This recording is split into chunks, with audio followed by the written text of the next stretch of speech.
Perhatikan media gambar di layar. Perhatikan media gambar di layar. Perhatikan.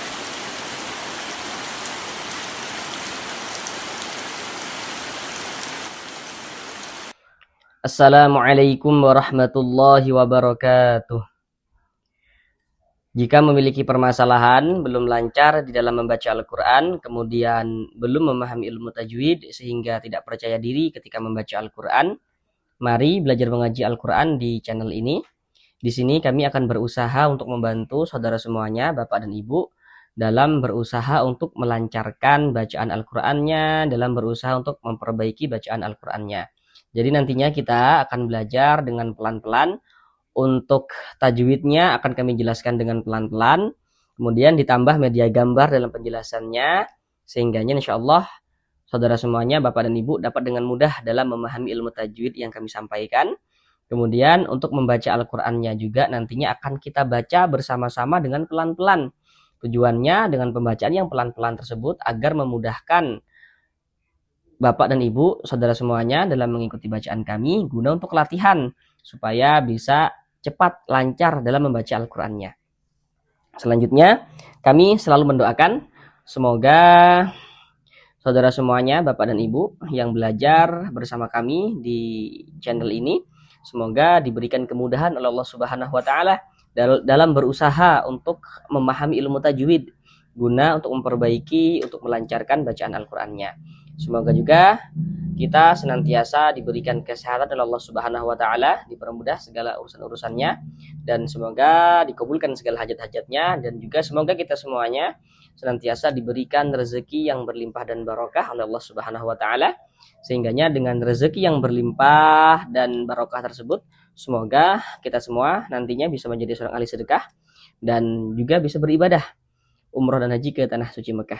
Amin amin ya rabbal alamin. Baik, mari langsung kita mulai belajar mengaji Al-Qur'annya. Marilah bersama-sama kita lanjutkan kembali belajar mengaji Al-Qur'an kita. Sekarang ini kita masuk pada surah Al-Waqiah ayat yang ke-71.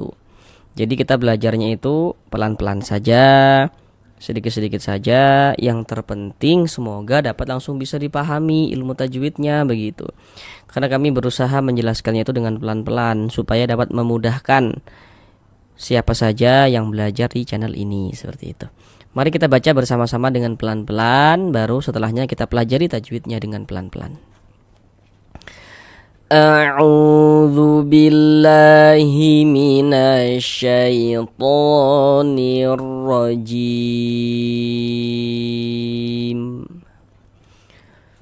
Bismillahirrahmanirrahim.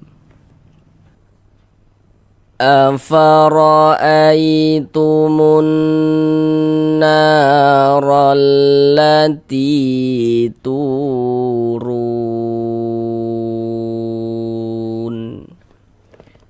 Sekarang mari sama-sama kita pelajari tajwidnya dengan pelan-pelan. Yang pertama di sini afara'ay. Di sini ada huruf ro. Huruf ro memiliki harokat fathah, ini baris satu miring di atas huruf, namanya harokat fathah atau tanda baca fathah atau baris fathah. Huruf ro kalau dia memiliki harokat fathah, huruf ro ini memiliki harokat fathah juga, atau ini huruf ro memiliki harokat dhammah. Huruf ro memiliki harokat fathah, ini huruf ro memiliki harokat fathah, yang ini huruf ro memiliki harokat dhammah, maka semua huruf ro yang barusan kami sebutkan itu huruf ro memiliki harokat fathah, huruf ro memiliki harokat dhammah, maka huruf ro dibaca tebal, dibaca tafkhim, sehingganya pangkal lisan kita naik terangkat ke atas ketika kita mengucapkannya, ditebalkan huruf ro-nya, jadi pangkal lidah kita naik terangkat. Afara'aytumunna. Di sini ada huruf ya sukun, ada huruf ya tanda sukun. Huruf sukun atau huruf mati itu maksudnya sama saja. Huruf sukun, huruf mati, huruf sakinah, itu maksudnya sama saja, tandanya itu seperti ini. Nah, Perhatikan media gambar di layar, huruf lin itu ada dua. Perhatikan yang di kotak nomor 2. Nah, perhatikan polanya, perhatikan. Kalau ada huruf ya sukun sebelumnya harokat fathah, maka berarti itu adalah huruf lin. Nah, contohnya kayak gini nih. Ada huruf ya sukun, ada huruf ya, ada tanda sukun. Sebelumnya ada ini, ada harokat fathah nih. Tanda baca fathah. Maka berarti huruf ya sukun sebelumnya harokat fathah nih, maka dia adalah huruf lin. Kita baca lunak, lembut. Fara'aitumunna. Di sini ada alif lam, setelahnya huruf nun. Nah, perhatikan media gambar di layar. Kalau ada huruf alif lam bertemu dengan salah satu daripada 14 huruf yang di samping itu, maka hukumnya adalah alif lam syamsiyah. Coba perhatikan huruf nun. Huruf nun termasuk salah satu daripada huruf syamsiyah yang 14 itu kan? Nah, maka ini huruf alif lam. Huruf alif lam, huruf alif lam. Setelahnya huruf nun. Dikarenakan huruf nun ini huruf syamsiyah, maka ini huruf alif lam bertemu dengan huruf nun. Dikarenakan huruf nun huruf syamsiyah, maka hukumnya alif lam syamsiyah. Alif lam syamsiyah atau disebut juga dengan idgham syamsiyah, karena cara membaca huruf lamnya dibaca idgham. Jadi jangan bingung ya. Nah, jadi cara membacanya itu dari mu ini langsung masuk ke huruf syamsiyah ini. Jadi kalau ada huruf lam yang enggak ada tanda bacanya, itu lam syamsiyah tuh. Alif lam syamsiyah. Fara'aitumun narallati. Di sini ada huruf nun bertasydid. Tanda tasydid itu seperti ini, seperti angka 3 terbalik ke atas atau seperti huruf W. Perhatikan media gambar di layar. Huruf nun yang bertasydid, huruf mim yang bertasydid itu hukumnya adalah gunnah musyaddadah. Perhatikan catatan kecil di bawah itu. Jadi catatan kecil itu nggak ada ya hubungannya, dengan apa namanya? Dengan huruf nun bertasydid atau mim bertasydid tersebut, tidak ada hubungannya. Terus kalau nggak ada hubungannya, fungsinya untuk apa gitu kan? Fungsinya itu untuk mengecek huruf nun yang bertasydid atau huruf mim yang bertasydid yang kita temui ini hukumnya gunnah musyaddadah atau bukan, seperti itu.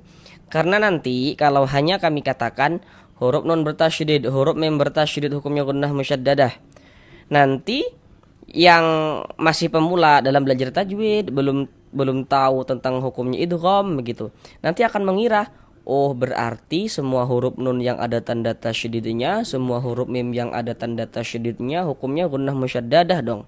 Akan mengira seperti itu, padahal tidak. Nanti ada huruf nun ada tanda tasydidnya, ada huruf mim ada tanda tasydidnya, hukumnya bukan gunnah tapi dia menjadi idgham karena kemasukan nun sukun misalnya, atau kemasukan tanwin misalnya, seperti itu. Jadi supaya tidak keliru, kami buatlah catatan kecil di bawahnya itu. Cuman kalau nanti misalkan bapak dan ibu sudah paham gitu ya, kemudian atau ditanya orang apa hukumnya nun bertasydid, mim bertasydid, jawab saja hukumnya gunnah musyaddadah. Untuk catatan kecil di bawah itu tidak perlu untuk dijelaskan, tidak perlu, karena itu tujuannya untuk memahamkan kepada bapak dan ibu yang masih pemula dalam belajar tajwid supaya tidak keliru, supaya tidak salah dalam menentukan hukum, seperti itu. Nah, di sini kan ada huruf nun bertasydid nih. Untuk memastikan huruf nun bertasydid ini hukumnya gunnah musyaddadah ada ya, ini kita pastikan dulu. Nah, kita pastikan sebelum huruf nun bertasydid, di sininya perhatikan. Di sini enggak ada nun sukun kan? Di sini enggak ada tanwin kan? Berarti dapat kita pastikan, oh huruf nun yang bertasydid ini hukumnya adalah gunnah musyaddadah, seperti itu. Kalau nanti misalnya ada huruf nun yang ada tanda tasydidnya, tapi misalnya sebelum huruf nun yang ada tanda tasydidnya itu di sininya nih misalnya ada kemasukan nun sukun atau misalnya ada tanwin, nanti dia itu hukumnya menjadi idgham bi gunnah, tetap ada tanda tasydidnya huruf nunnya begitu. Makanya supaya tidak keliru, kami buatlah catatan kecil di bawahnya itu. Nah, di sini kan ada huruf nun bertasydid. Kita cek nun bertasydid ini betul gak nih gunnah musyaddadah nih, atau jangan-jangan dia idgham bi gunnah nih gitu kan. Nah, kita cek. Oh ternyata di sini nggak ada nun sukun, di sini juga nggak ada tanwin nih. Oh berarti pasti ini hukumnya gunnah musyaddadah, seperti itu. Nah, ingat ya. Jadi catatan kecil di bawah itu hanya tambahan saja itu untuk mempermudah Bapak dan Ibu dalam belajar supaya tidak keliru. Jadi nggak ada hubungannya dengan proses terjadinya hukum gunnah, nggak ada hubungannya. Jadi catatan kecil di bawahnya itu hanya tambahan saja yang kami buat supaya tidak keliru dalam menentukan hukum. Perlu ini kami jelaskan panjang lebar supaya nanti tidak salah kaprah begitu. Khawatirnya nanti ada ustadz dan ustazah lainnya yang menyimak video pembelajaran kami, loh kenapa itu kok ada catatan semacam itu begitu. Nah, makanya supaya tidak menimbulkan salah prasangka kami jelaskan maksud daripada catatan kecil di bawahnya itu ya. Kalau sudah paham kita nih hukumnya gunnah musyaddadah. Nah, nggak perlu ngelihat catatan kecil di bawah itu, nggak perlu. Kita sudah paham. Nah, atau orang bertanya, apa hukumnya nun bertasydid mim bertasydid, hukumnya gunnah musyaddadah. Dah jawab seperti itu. Nah, kemudian dibaca panjang. Perhatikan media gambar di layar, perhatikan rumus 3 yang warna hitam. Cara membaca rumus 3 yang warna hitam, di situ kan ada alif tuh, ada alif. Sebelum alif ada tanda baca fathah. Harokat fathah, di bawah harokat fathah tuh ada titik-titik di situ. Nah, titik-titik di sana itu maksudnya itu letaknya huruf yang dibaca panjang.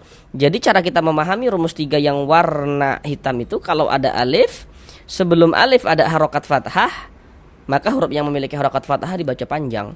Contoh dalam bacaan seperti ini. Ini ada alif nih. Ya, ini alif nih, ya, yang disambung dengan huruf nun, ada alif.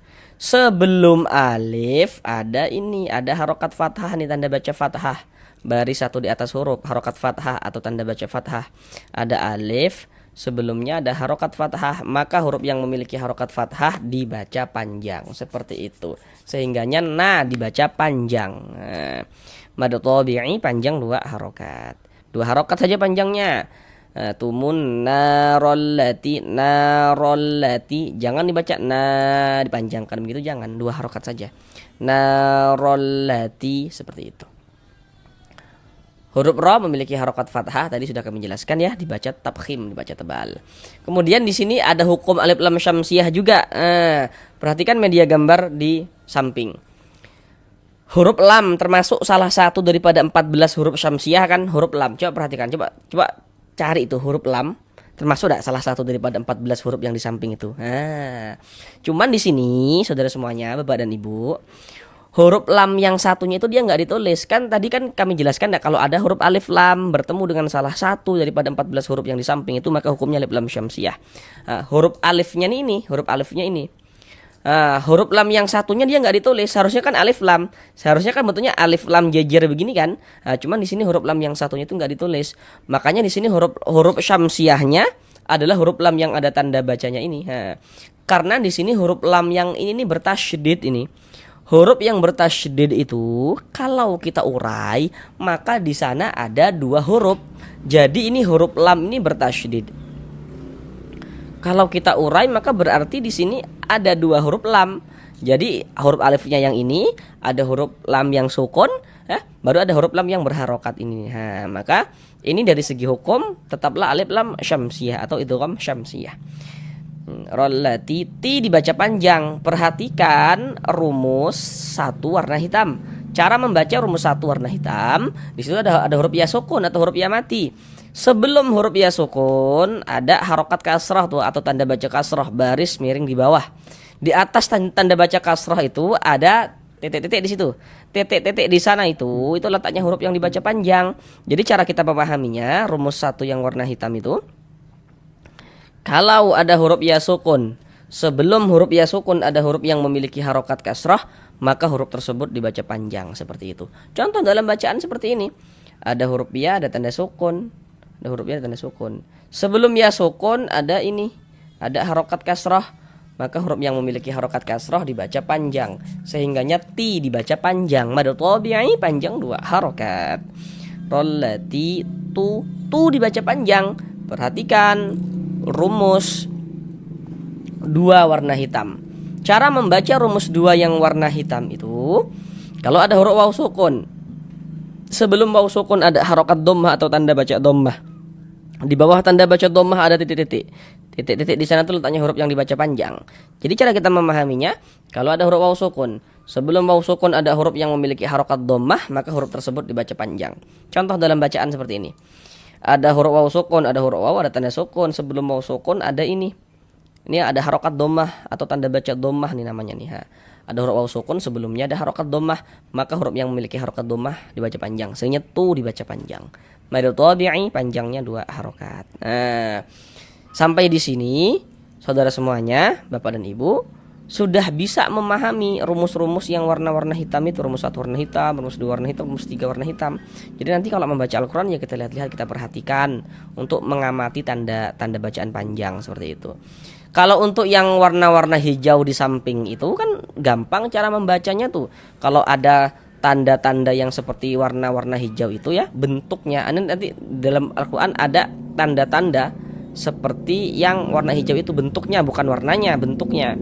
Nah, ada harokat fathah berdiri berbentuk alif kecil di atas huruf gitu ya, ada dhammah terbalik, ada harokat kasroh berdiri berbentuk alif kecil di bawah huruf begitu ya.